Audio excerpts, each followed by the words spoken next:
ರಾಜ್ಯ ಬಿಜೆಪಿಯ ಸಮಸ್ಯೆ ಬಗೆಹರಿಸಿ ಕುಮಾರಸ್ವಾಮಿ ಅಂದರು ರಮೇಶ್ ಜಾರಕಿಹೊಳಿ. ದೆಹಲಿಯಲ್ಲಿರುವಂತಹ ಮಾಜಿ ಮುಖ್ಯಮಂತ್ರಿ ಹಾಲಿ ಕೇಂದ್ರ ಸಚಿವರಾದಂತಹ ಕುಮಾರಸ್ವಾಮಿ ಅವರನ್ನು ಭೇಟಿ ಮಾಡಿದಂತಹ ರಮೇಶ್ ಜಾರಕಿಹೊಳಿ ಅವರು ರಾಜ್ಯ ರಾಜಕೀಯದ ಬಗ್ಗೆ ಚರ್ಚೆಯನ್ನು ಮಾಡಿದ್ದಾರೆ. ಕೇವಲ ತಾಲೂಕ್ ಪಂಚಾಯತ್ ಜಿಲ್ಲಾ ಪಂಚಾಯತ್ ಅಷ್ಟೇ ಅಲ್ಲದೆ 2028ರ ವಿಧಾನಸಭಾ ಚುನಾವಣೆವರೆಗೂ ಕೂಡ ಮೈತ್ರಿ ಮುಂದುವರಿಬೇಕು ಅನ್ನುವಂತಹ ಒಂದು ಅಭಿಪ್ರಾಯವನ್ನು ರಮೇಶ್ ಜಾರಕಿಹೊಳಿ ಅವರು ಮಾಜಿ ಮುಖ್ಯಮಂತ್ರಿ ಕುಮಾರಸ್ವಾಮಿ ಅವರ ಮುಂದೆ ವ್ಯಕ್ತಪಡಿಸಿರುವಂಥದ್ದು. ಆದರೆ ರಾಜ್ಯ ಬಿ ಜೆ ಪಿಯಲ್ಲಿ ಈಗ ಏನಾಗ್ತಾ ಇದೆ, ಒಂದು ವೇಳೆ ರಾಜ್ಯ ಬಿ ಜೆ ಪಿ ಇದೇ ರೀತಿಯಾಗಿ ಮುಂದುವರೆದಿದ್ದೆ ಆದರೆ 2028ರ ವಿಧಾನಸಭಾ ಚುನಾವಣೆಯಲ್ಲಿ ಮೈತ್ರಿ ಪಕ್ಷಗಳ ಭವಿಷ್ಯ ಏನಾಗ್ಬೋದು, ಆಗ ಕಾಂಗ್ರೆಸ್ ಅದನ್ನು ಯಾವ ರೀತಿಯಾಗಿ ಎನ್ಕ್ಯಾಶ್ ಮಾಡ್ಕೊಳ್ಬೋದು. ಗ್ಯಾರಂಟಿಗಳನ್ನು ಜಾರಿ ಮಾಡಿರುವಂತಹ ಕಾಂಗ್ರೆಸ್ ಸಹಜವಾಗಿ 2028ರ ವಿಧಾನಸಭಾ ಚುನಾವಣೆಯಲ್ಲಿ ಪ್ರಮುಖ ಅಸ್ತ್ರವನ್ನಾಗಿ ಗ್ಯಾರಂಟಿಗಳನ್ನೇ ಮಾಡಿಕೊಳ್ಳುತ್ತೆ. ಇಂಥ ಸಂದರ್ಭದಲ್ಲಿ ಸಮಸ್ಯೆಗಳು ಇರುವಂತಹ ಬಿ ಜೆ ಪಿಯನ್ನು ನೀವು ಕಟ್ಕೊಂಡು ಮೈತ್ರಿ ಚುನಾವಣೆ ಎದುರಿಸಿದ್ದೆ ಆದರೆ ಅಧಿಕಾರಕ್ಕೆ ಬರೋದಕ್ಕೆ ಸಾಧ್ಯವಾ? ಈ ಎಲ್ಲ ಪ್ರಶ್ನೆಗಳನ್ನು ರಮೇಶ್ ಜಾರಕಿಹೊಳಿ ಅವರು ಕುಮಾರಸ್ವಾಮಿ ಅವರ ಮುಂದೆ ಇಟ್ಟರಂತೆ. ಹಾಗಾದರೆ ಕುಮಾರಸ್ವಾಮಿ ಅವರು ರಮೇಶ್ ಜಾರಕಿಹೊಳಿ ಅವರು ಹೇಳಿದಂತಹ ಮಾತುಗಳನ್ನು, ಅವರು ಇಟ್ಟಂತಹ ಒಂದು ಪ್ರಶ್ನೆಗಳನ್ನು ಕೇಳಿ ಯಾವ ರೀತಿಯಾಗಿ ಉತ್ತರವನ್ನು ಕೊಟ್ಟರು ಅನ್ನುವಂಥದ್ದನ್ನು ಈ ವಿಡಿಯೋದಲ್ಲಿ ನಿಮಗೆ ತಿಳಿಸ್ಕೊಡ್ತೇನೆ. ರಾಜ್ಯ ಬಿ ಜೆ ಪಿಯಲ್ಲಿ ವಿಜೇಂದ್ರ ಅವರು ರಾಜ್ಯಾಧ್ಯಕ್ಷರು ಆದ ಬಳಿಕ ಅವತ್ತಿಂದ ಇವತ್ತಿನವರೆಗೂ ಕೂಡ ಯತ್ನಾಳ್ ಗುರುಗುರು ಅಂತಲೇ ಇದ್ದಾರೆ. ಯತ್ನಾಳ್ ತಮ್ಮ ಅಸಮಾಧಾನ ಮತ್ತು ಆಕ್ಷೇಪವನ್ನು ವ್ಯಕ್ತಪಡಿಸಲೇ ಇದ್ದಾರೆ. ಯತ್ನಾಳ್ಗೆ ಸಪೋರ್ಟ್ ಮಾಡುವಂಥ ಒಂದು ರೀತಿಯಲ್ಲಿ ಮಾಜಿ ಸಂಸದರಾಗಿರುವಂತಹ ಪ್ರತಾಪ್ ಸಿಂಹ ಆಗಿರ್ಬೋದು, ಮಾಜಿ ಸಚಿವ ರಮೇಶ್ ಜಾರಕಿಹೊಳಿ ಅವರಾಗಿರ್ಬೋದು, ಕುಮಾರ್ ಬಂಗಾರಪ್ಪ ಅವರಾಗಿರ್ಬೋದು, ಹಲವು ನಾಯಕರುಗಳು ಅವರ ಜೊತೆಗೂಡಿದ್ದು ಒಂದಷ್ಟು ಬಲವೂ ಕೂಡ ಜಾಸ್ತಿ ಆಯಿತು. ಆಗಾಗ್ಗೆ ವಿಜೇಂದ್ರ ಅವರನ್ನು ಪ್ರಶ್ನೆ ಮಾಡುವಂಥ ಒಂದು ಕೆಲಸವನ್ನು ಕೂಡ ಈ ಟೀಮ್ ಮಾಡ್ತಲೇ ಬಂತು. ಅದರಲ್ಲೂ ವಕ್ಫ್ ವಿಚಾರದಲ್ಲಿ ಬಿ ಜೆ ಪಿಯದ್ದು ಒಂದು ನಡೆ ಆದರೆ ಈ ಟೀಮ್ದು ಮತ್ತೊಂದು ನಡೆ. ರಾಜ್ಯ ಬಿ ಜೆ ಪಿಯವರು ಅಧಿಕೃತವಾಗಿ ಬೀದಿಗಿಳಿಯೋದಕ್ಕೂ ಮೊದಲೇ ನಾವೇ ಮೊದಲು ಬೀದಿಗಿಳಿದ್ವಿ ಅನ್ನುವಂಥ ಒಂದು ಸಂದೇಶವನ್ನು ರವಾನೆ ಮಾಡುವಂಥ ಒಂದು ನಿಟ್ಟಿನಲ್ಲಿ ಬಿಜಾಪುರದಲ್ಲಿ ಈ ಟೀಮ್ ಬಹಿರಂಗ ಸಭೆಯನ್ನು ಕೂಡ ಮಾಡಿದ್ದನ್ನು ನಾವು ನೋಡಿದ್ವಿ. ಆ ಸಭೆಗೆ ಕೇಂದ್ರ ಸಚಿವೆ ಆಗಿದ್ದಂತಹ ಶೋಭಾ ಕರಂದ್ಲಾಜೆ ಅವರು ಕೂಡ ಹೋಗಿದ್ದರು. ಅಂದರೆ ಭಾಳಷ್ಟು ಸ್ಪಷ್ಟವಾಗಿ ಗೊತ್ತಾಗ್ತಿರೋದೇನು ಅಂತ ಹೇಳಿದ್ರೆ ರಾಜ್ಯ ಬಿ ಜೆ ಪಿಯಲ್ಲಿ ವಿಜೇಂದ್ರ ಬಣ, ಯತ್ನಾಳ್ ಬಣ ಎರಡೂ ಇರುವಂಥದ್ದು ಎದ್ದು ಕಾಣಿಸ್ತಾ ಇದೆ. ವಿಜೇಂದ್ರ ಬಣ ಒಂದು ಕಡೆ, ಯತ್ನಾಳ್ ಬಣ ಮತ್ತೊಂದು ಕಡೆ. ಯತ್ನಾಳ್ ಹೇಳಿದ್ದನ್ನು ವಿಜೇಂದ್ರ ಒಪ್ಪೋದಿಲ್ಲ, ವಿಜೇಂದ್ರ ಹೇಳಿದ್ದನ್ನು ಯತ್ನಾಳ್ ಯಾವುದೇ ಕಾರಣಕ್ಕೂ ಕೂಡ ಒಪ್ಪೋದಿಲ್ಲ.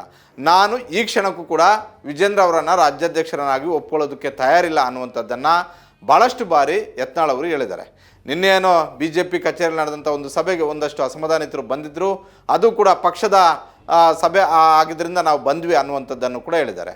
ಆದರೆ ಒಂದೊಂದು ಸ್ಪಷ್ಟ, ಎರಡೂ ಬಣಗಳ ನಡುವೆ ಏನು ವ್ಯತ್ಯಾಸಗಳಿದ್ದಾವೆ, ಏನು ಗ್ಯಾಪ್ ಇದೆ, ಆ ಗ್ಯಾಪ್ ಅದೇ ರೀತಿಯಾಗಿ ಮುಂದುವರಿತಾ ಇದೆ.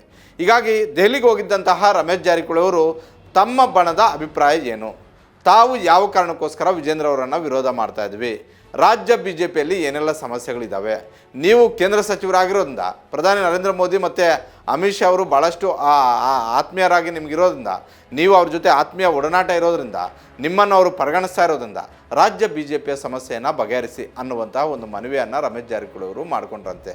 ಇದು ಹೆಂಗಿದೆ ಪರಿಸ್ಥಿತಿ ಅಂದರೆ, ತಮ್ಮ ಮನೆಯಲ್ಲಿರುವಂತಹ ಜಗಳವನ್ನು ಬಿಡಿಸೋದಕ್ಕೆ, ಇಲ್ಲ ತಮ್ಮ ಮನೆಯಲ್ಲಿರುವಂತಹ ಸಮಸ್ಯೆಯನ್ನು ಬಗೆಹರಿಸೋದಕ್ಕೆ ಪಕ್ಕದ ಮನೆಯವರನ್ನು ಕರೆದ್ರಂತೆ. ಆ ರೀತಿಯಾಗಿದೆ ರಮೇಶ್ ಜಾರಕಿಹೊಳಿ ಅವರ ನಡವಳಿಕೆ. ಯಾಕಂತೇಳಿದ್ರೆ ರಾಜ್ಯ ಬಿ ಜೆ ಪಿಯಲ್ಲಿರುವಂತಹ ಸಮಸ್ಯೆಯನ್ನು ಅವರು ಬಿ ಜೆ ಪಿಯ ಮಲ್ಲೇಶ್ವರಂ ಕಚೇರಿಯಲ್ಲೋ ಇಲ್ಲ ಬೇರಿನೆಲ್ಲೋ ಕೂತ್ಕೊಂಡು ಅವರವರೇ ಸಮಸ್ಯೆ ಬಗೆಹರಿಸ್ಕೋಬೇಕು. ಅದು ಬಿಟ್ಟು ದೇವೇಗೌಡರ ಮನೆಗೋ ಕುಮಾರಸ್ವಾಮಿ ಅವರ ಮನೆಗೆ ಹೋದರೆ ನಿಮ್ಮ ಒಂದು ರಾಷ್ಟ್ರೀಯ ಪಕ್ಷದ ಘನತೆ ಮತ್ತು ಗಾಂಭೀರ್ಯ ಹಾಗೂ ಆ ಪಕ್ಷದ ಉಳಿವು ಯಾವ ರೀತಿಯಾಗಿ ಎಕ್ಸ್ಪೆಕ್ಟ್ ಮಾಡ್ಬೋದು, ಇಷ್ಟು ದಿನಗಳ ಕಾಲ ಬಿ ಜೆ ಪಿಯನ್ನು ಕಟ್ಟಿದಂತಹ ಕಾರ್ಯಕರ್ತರ ಪರಿಸ್ಥಿತಿ ಏನಾಗ್ಬೋದು, ಇದನ್ನು ರಮೇಶ್ ಜಾರಕಿಹೊಳಿ ಅವರು ಅರ್ಥ ಮಾಡ್ಕೊಳ್ಬೇಕಾಗಿತ್ತು. ದೆಹಲಿಯಿಂದ ಬರ್ತಾ ಇರುವಂತಹ ಒಂದು ಮಾಹಿತಿಯ ಪ್ರಕಾರ ರಮೇಶ್ ಜಾರಕಿಹೊಳಿ ಅವರು ಇದನ್ನು ಕಡ್ಡಿ ತುಂಡಾಗೋ ರೀತಿಯಲ್ಲಿ ಕುಮಾರಸ್ವಾಮಿ ಅವರ ಮುಂದೆ ಹೇಳಿದ್ರಂತೆ. ನೀವು ದಯವಿಟ್ಟು ಮಧ್ಯಪ್ರವೇಶ ಮಾಡಬೇಕು, ರಾಜ್ಯ ಬಿ ಜೆ ಪಿಯಲ್ಲಿರುವಂತಹ ಕಂದಕಗಳನ್ನು ಬಗೆಹರಿಸಬೇಕು, ರಾಜ್ಯ ಬಿ ಜೆ ಪಿಯಲ್ಲಿರುವಂತಹ ಸಮಸ್ಯೆಗಳನ್ನು ಬಗೆಹರಿಸಬೇಕು, ರಾಜ್ಯ ಬಿ ಜೆ ಪಿಯಲ್ಲಿರುವಂತಹ ಬಣಗಳನ್ನು ಒಂದು ಮಾಡಬೇಕು. ಆಗ ನಮಗೆ 2028ರ ವಿಧಾನಸಭಾ ಚುನಾವಣೆಯಲ್ಲಿ ಮೈತ್ರಿ ಪಕ್ಷಗಳಿಗೆ ಗೆಲುವಾಗುತ್ತೆ. ಇದು ನಿಮ್ಮಿಂದ ಮಾತ್ರ ಸಾಧ್ಯ. ನೀವು ಮತ್ತು ದೇವೇಗೌಡರು ಮನಸ್ಸು ಮಾಡಿದರೆ ನರೇಂದ್ರ ಮೋದಿ ಮತ್ತು ಅಮಿತ್ ಶಾ ಅವರನ್ನು ಒಪ್ಪಿಸೋದು ದೊಡ್ಡ ಕಷ್ಟದ ಕೆಲಸ ಅಲ್ಲ, ರಾಜ್ಯ ಬಿ ಜೆ ಪಿ ನಾಯಕರುಗಳಿಂದ ಆಗೋದಿಲ್ಲ, ನೀವೇ ಇದನ್ನು ಬಗೆಹರಿಸಿ ಅಂತ ಹೇಳಿದ್ರಂತೆ. ಆದರೆ ಕುಮಾರಸ್ವಾಮಿಯವರು ಈ ವಿಚಾರದಲ್ಲಿ ಒಂದಷ್ಟು ಜಾನನಡೆಯನ್ನು ಇಟ್ಟಂತೆ ಕಾಣಿಸ್ತಾ ಇದೆ. ಕುಮಾರಸ್ವಾಮಿಯವರು ರಾಜ್ಯ ಬಿ ಜೆ ಪಿ ವಿಚಾರಕ್ಕೆ ನಾನು ಮಾತ್ರ ಬರೋದಿಲ್ಲ, ಅವರ ಸಮಸ್ಯೆಗಳಿಗೆ ನಾನು ಮಧ್ಯಪ್ರವೇಶ ಮಾಡೋದಿಲ್ಲ, ಅದು ಅವರ ಪಕ್ಷದ ಆಂತರಿಕ ವಿಚಾರ. ಒಂದು ವೇಳೆ ವಿಜೇಂದ್ರ ಅವರ ಜೊತೆ ರಾಜ್ಯಾಧ್ಯಕ್ಷರಾಗಿರೋದ್ರಿಂದ ಅವರ ಜೊತೆ ಒಂದಷ್ಟು ಮಾತುಗಳನ್ನು ನಾನು ಆಡ್ಬೋದು. ಆದರೆ ಇದನ್ನು ಬಿ ಜೆ ಪಿ ಹೈಕಮಾಂಡ್ ಮುಂದೆ, ಅಂದರೆ ನರೇಂದ್ರ ಮೋದಿ, ಅಮಿತ್ ಶಾ, ಜೆ ಪಿ ನಡ್ಡಾ ಸೇರಿದಂತೆ ವರಿಷ್ಠರ ಮುಂದೆ ನಾವು ಹೇಳೋದಕ್ಕೆ ಆಗೋದಿಲ್ಲ. ರಾಜ್ಯ ಬಿ ಜೆ ಪಿಯ ಸಮಸ್ಯೆಯನ್ನು ಬಗೆಹರಿಸಿ ಅಂತ ಹೇಳಿದ್ರೆ ಅದು ಬೇರೆ ರೀತಿಯಾದಂಥ ಒಂದು ಸಂದೇಶ ರವಾನೆ ಆಗುತ್ತೆ. ಹೀಗಾಗಿ ಅದು ನಮ್ಮ ಮೈತ್ರಿ ಮೇಲೂ ಕೂಡ ಎಫೆಕ್ಟ್ ಆಗಬಹುದು. ಒಂದು ವೇಳೆ ಕುಮಾರಸ್ವಾಮಿ ಆ ರೀತಿಯಾಗಿ ಹೇಳಿದ್ದೇ ಆದರೆ, ಒಂದು ವೇಳೆ ರಾಜ್ಯ ಬಿ ಜೆ ಪಿ ವಿಚಾರದಲ್ಲಿ ನಾವು ಮೂಗು ತೂರಿಸಿದ್ದೇ ಆದರೆ ಅದು ಹಲವರ ಅಸಮಾಧಾನಕ್ಕೆ ಕಾರಣ ಆಗಬಹುದು. ಮುಂದಿನ ದಿನಗಳಲ್ಲಿ ಮೈತ್ರಿಗೆ ಅದು ಎಫೆಕ್ಟ್ ಆಗಬಹುದು.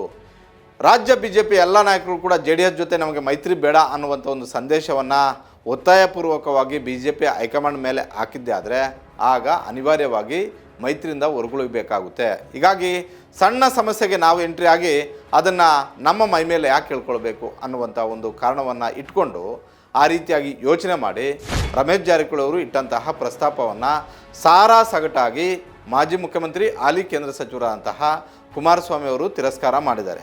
ವಿಜೇಂದ್ರ ಅವ್ರ ಜೊತೆ ನಾನು ಚರ್ಚೆ ಮಾಡ್ತೀನಿ ಬಿಟ್ಟರೆ ವರಿಷ್ಠರ ಗಮನಕ್ಕೆ ತರೋದಿಲ್ಲ ಅಂತ ಹೇಳೋದರ ಮೂಲಕ ಅವರು ಒಂದು ಪಕ್ಷದ ನಾಯಕ ಯಾವ ರೀತಿಯಾಗಿ ನಡ್ಕೊಳ್ಬೇಕಾಗಿತ್ತೋ ಆ ರೀತಿಯಾಗಿ ನಡ್ಕೊಂಡಿರೋದನ್ನು ನಾವು ಈ ವಿಚಾರದಲ್ಲಿ ನೋಡ್ತಾ ಇದ್ದೀವಿ. ಯಾಕಂತ ಹೇಳಿದ್ರೆ ಮಾಜಿ ಮುಖ್ಯಮಂತ್ರಿ ಕುಮಾರಸ್ವಾಮಿ ಅವರು ಆಗಿಂದಾಗೆ ಒಂದಷ್ಟು ವಿಚಾರಗಳಲ್ಲಿ ಏಕಾಏಕಿ ಇಂಟರ್ಫಿಯರ್ ಆಗ್ತಾರೆ ಅನ್ನುವಂಥ ಒಂದು ಆಕ್ಷೇಪದ ಮಾತುಗಳು ರಾಜ್ಯ ಬಿ ಜೆ ಪಿಯಲ್ಲಿ ಇದ್ದೇ ಇದ್ದಾವೆ. ಆದರೆ ಈ ಬಾರಿ ಆ ರೀತಿ ನಡ್ಕೊಂಡಂತೆ ಕಾಣ್ತಾ ಇಲ್ಲ. ಭಾಳಷ್ಟು ಸ್ಪಷ್ಟವಾಗಿ ರಮೇಶ್ ಜಾರಕಿಹೊಳಿ ಅವ್ರಿಗೆ ಹೇಳಿ ಕಳಿಸಿದ್ದಾರೆ, ಅದು ನಿಮ್ಮ ಸಮಸ್ಯೆ, ನೀವು ಬಗೆಹರಿಸ್ಕೊಳ್ಳಿ. ಬೇಕಿದ್ದರೆ ವಿಜೇಂದ್ರ ಅವ್ರ ಜೊತೆ ನಾನು ಮಾತಾಡ್ತೀನಿ, ಯಾವುದೇ ಕಾರಣಕ್ಕೂ ವರಿಷ್ಠರ ಜೊತೆ ನಾನು ಈ ಸಂಬಂಧ ಮಾತನಾಡೋದಿಲ್ಲ ಅನ್ನುವಂಥದ್ದನ್ನು ಹೇಳಿದ್ರಂತೆ.